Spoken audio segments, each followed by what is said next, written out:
Charlie Bear won't go to sleep.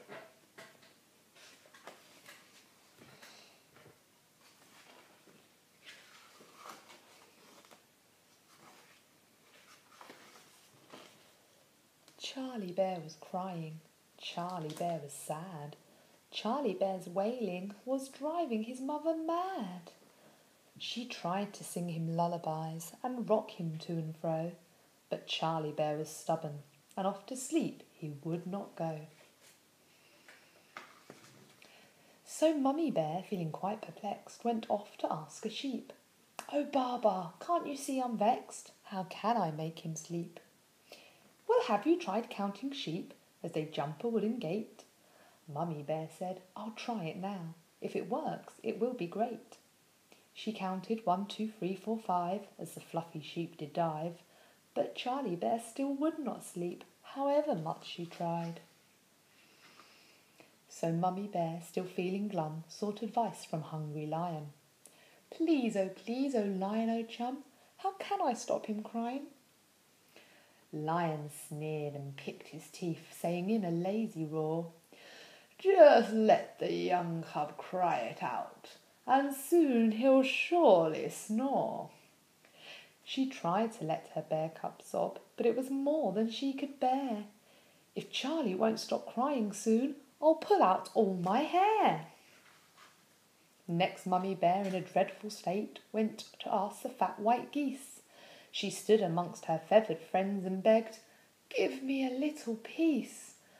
The geese replied in unison with a noisy hiss, "Try patting him on the back as you give him a little kiss." She patted them just like they said, but didn't have any luck.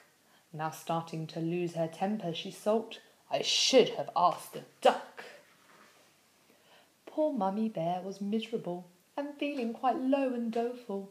She sought the help of Badger, as her situation had turned woeful.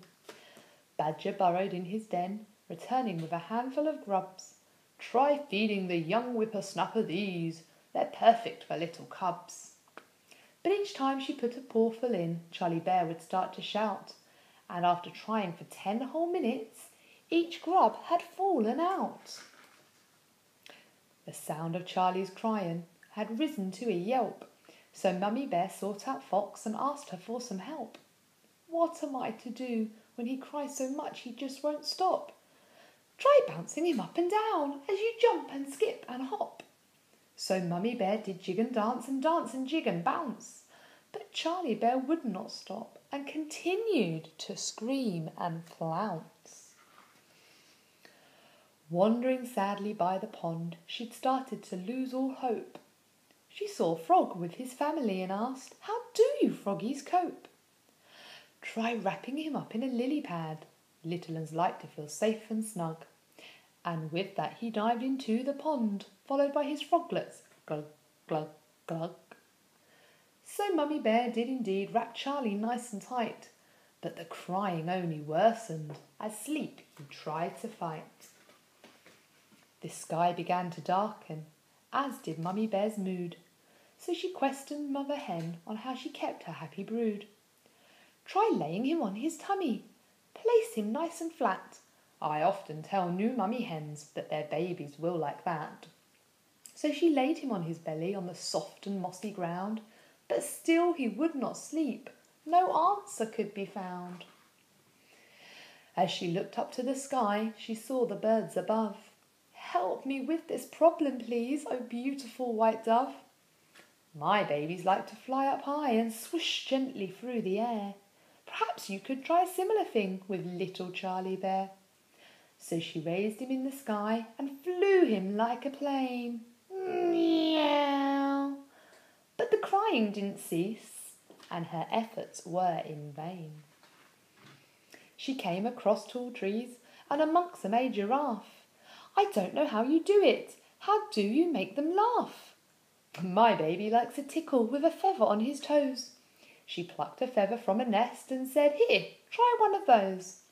Mummy Bear tickled him from his feet right to his nose, but all the tickling in the world would not ease poor Charlie's woes. She went to see Wise Old Owl, who was bound to have a plan. The only thing to be done, my dear, is love him as only you can.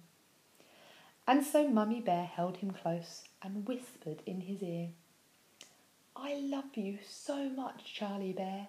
Sweet dreams, my little dear.